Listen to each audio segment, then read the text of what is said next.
Mathematics का reality बता रहा हूँ, थोड़ी देर के लिए मेरी बात को सुनो। जब जेई तैयारी करना शुरू करते हैं ना, तो सब कोई समझता है मैं मैथमेटिक्स में बाप हूँ, सबका बाप हूँ, मेरे को मैथ्स बहुत अच्छे से आता है, ठीक है। लेकिन धीरे धीरे जो प्रोसेस में जाने लगते हैं, कुछ दिन बाद समझ में आना बंद हो जाता है, फिर उनको लगता है यार मैथमेटिक्स में थोड़ा बाकी सब्जेक्ट में अच्छा कर लेंगे। लेकिन धीरे धीरे करते करते मैथमेटिक्स से पूरा इंटरेस्ट उनका चला जाता है। मेजोरिटी, हर किसी की बात नहीं कर रहा हूँ, मेजोरिटी ऑफ द केस। हाँ, और अब रिसेंट ईयर में जो पेपर आ रहा है मैथ्स का, शुरू के एक आध शिफ्ट छोड़ दे तो काफी तगड़ा पेपर आ रहा है।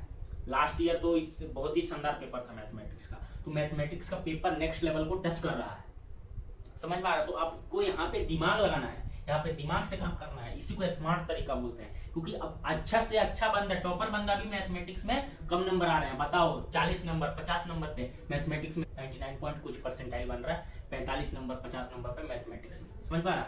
फिर बाकी सब्जेक्ट में देख लो 80 85 90 के ऊपर बन रहा है। तो देखो ना, आधा का गैप है मेरे दोस्त। सीधे तो आपका इनपुट भी आउटपुट उसी के हिसाब से मैनेज करना पड़ेगा ना। तो यहाँ पे क्या करना है, आपको छोटी छोटी गलतियां नहीं करना है, और आपका टारगेट मैथमेटिक्स में बहुत हाई नहीं रखना है, अनलेस अगर आप टॉपर नहीं हो तो।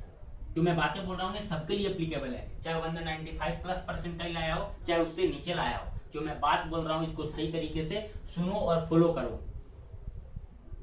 मैं वैसे भी रेगुलरली बोलता हूँ अपने वीडियो में, मैं बहुत ज्यादा मेहनत करने को कभी नहीं बोलता, बट हाँ मेरे दोस्त इतना जरूर बोलता हूँ कि बस इतना कर लेना कि बाद में या रिग्रेट ना रहे, काश थोड़ा और कर लेता। समझ में आ रहा है। तो मैथमेटिक्स में कुछ नहीं करना है, मैथमेटिक्स में वैसे भी कुछ मैटर नहीं करता, ओनली प्रैक्टिस मैटर्स। मैथमेटिक्स में अगर तुम्हारा कंसेप्ट ओके है, ठीक ठाक है, अगर प्रैक्टिस कर रखे हो, उस तरह के क्वेश्चन देख रखे हो, तो डेफिनेटली आप एग्जाम में उस तरह के क्वेश्चन निकाल के आ जाओगे। लेकिन वो पहला फर्स्ट टाइम ही देख रहे हो, हालांकि बहुत अच्छे से कंसेप्ट आता है, बोर्ड का क्वेश्चन नहीं रहेगा, बहुत अच्छे से कंसेप्ट आता है, फिर भी तुम अगर प्रैक्टिस नहीं की हो तो मैथ्स का क्वेश्चन सोल्व कर पाना इज नेक्स्ट टू इम्पॉसिबल। समझ में आ रहा है अभी जो पेपर आ रहा है। तो इस बात को ध्यान रखो कि मैथमेटिक्स में अगर तुम्हारा कंसेप्ट ठीक ठाक एक बार कवर कर लिया है, उसके बाद प्रैक्टिस अच्छी है ना, तो बस मैथ्स का क्वेश्चन बन जाएगा। क्योंकि मैथमेटिक्स में प्रैक्टिस मैटर्स, बाकी किसी सब्जेक्ट के लिए नहीं बोला, मैथ्स के लिए बोल रहा हूँ। मैथ्स में प्रैक्टिस मैटर्स। तो ज्यादा लोग थ्योरी होता है ना, वन शॉट आ गया, वन शॉट फार्मूला मैराथन चल रहा है, फार्मूला मैराथन देख रहे हो, वन शॉट देख रहे हो, बार बार वही थ्योरी को 10 बार पढ़ रहे हो, उसके बाद भी क्वेश्चन नहीं बन रहा है। खुद अपने आप से पूछना ना मेरे दोस्त कि एक चैप्टर को तुमने कितनी बार कितनी दफा वन शॉट देखा होगा, लेकिन क्या रहा रिजल्ट तुम्हारा, रहा कुछ बेटरमेंट हुआ नहीं। अगर एक बार उसी वन शॉट को देख के फार्मूला शॉर्ट नोट्स जो बना हुआ है, ठीक है, उस बात तुम अगर प्रैक्टिस किए रहते तो तुम्हारा स्कोर अच्छा होता।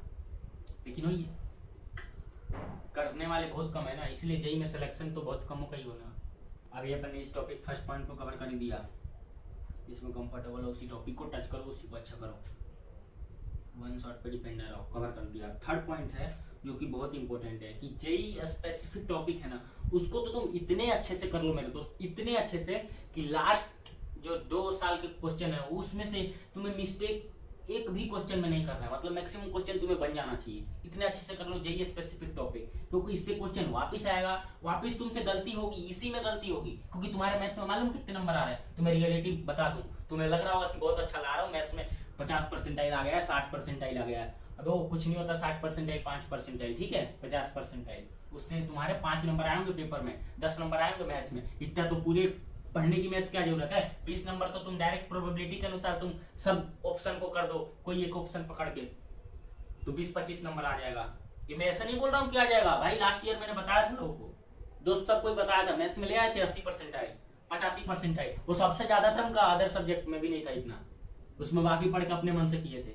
क्या ही मतलब भाई, 60 परसेंटाइल तो मैथ्स में खुश हो रहो, 80 परसेंटाइल पे खुश हो रहो, इतने तो पढ़ने की जरूरत नहीं है मैथ्स इतने लाने के लिए। इतने के लिए तो बस कोई सा भी ABCD में से ऑप्शन पकड़ लो, सब में वही मार दो, इतने नंबर आ जाएगा। समझ में आ रहा। लेकिन 10-15 नंबर ऐसे ही आ जाएगा। अगर तुम पढ़ के 10-15 नंबर ले आ रहे हो, टाइम वेस्ट भी कर रहे हो, उल्टा क्वेश्चन को सोल्व भी कर रहे हो, उसके बाद 10-15 क्या ही मतलब, उससे बढ़िया सबमिटिंग करवा जाओ वो बढ़ के। तो इसलिए सिलेक्टेड टॉपिक में गलती नहीं होना चाहिए, और मेजोरिटी ऑफ द स्टूडेंट से जेईई स्पेसिफिक टॉपिक नहीं बनता। समझ में आ रहा बात को।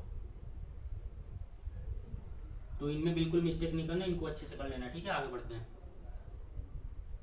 और हाँ, एक बात जरूर मैं लास्ट में बोलूंगा, इस स्लाइड को पढ़ लो, ठीक है, समझ लो, और जो लिखा हुआ है उस पर प्लीज थोड़ा सा ध्यान देना कि क्या क्या बातें आपके लिए एक्चुअल में बेनिफिट करने वाली है। किसी के बात को सुनकर डायरेक्ट भरोसा मत करो, थोड़ा सा यहाँ से एनालाइज करो कि क्या एक्चुअलिटी में पॉसिबल है जो मैं सुन रहा हूँ मार्केट में, या फिर नहीं है, तो उस पर थोड़ा सा इसका इस्तेमाल करो, फिर आगे बढ़ो।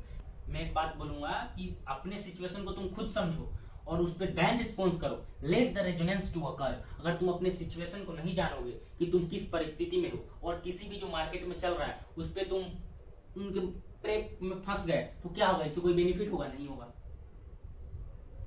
जब दो फ्रीक्वेंसी मैच होगी ना तो ही काम चलेगा मेरे दोस्त, अच्छा रिजल्ट आएगा। तो तुम्हारी फ्रीक्वेंसी अलग लेवल पे चल रही है और जो मार्केट में प्लानिंग होता है उसका फ्रीक्वेंसी अलग है, तो कहां से मैच होगा? तो रिजल्ट तो आपका आएगा ही नहीं। इसलिए अपना फ्रीक्वेंसी पे ध्यान दो।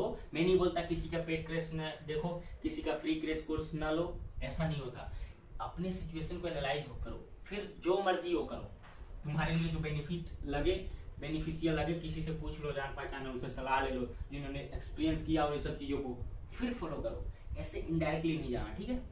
हाँ, और मेरे दोस्त लास्ट में एक अनाउंसमेंट करना है कि जो भी स्टूडेंट नीट की तैयारी कर रहे हैं, वीडियो देख रहे हैं, या फिर जिनके भी दोस्त हों जो नीट की तैयारी कर रहे हैं, कि इस चैनल पे काफी इपिक कंटेंट आने वाला है। स्पेशली फॉर नीट एस्पिरेंट के लिए हम PYQ सीरीज लॉन्च कर रहे हैं, शुरू कर रहे हैं। बहुत ही तगड़ा लास्ट 10 इयर्स का PYQ कराएंगे फिजिक्स में, बहुत तगड़े तरीके का, नेक्स्ट लेवल का उसका सॉल्यूशन देंगे।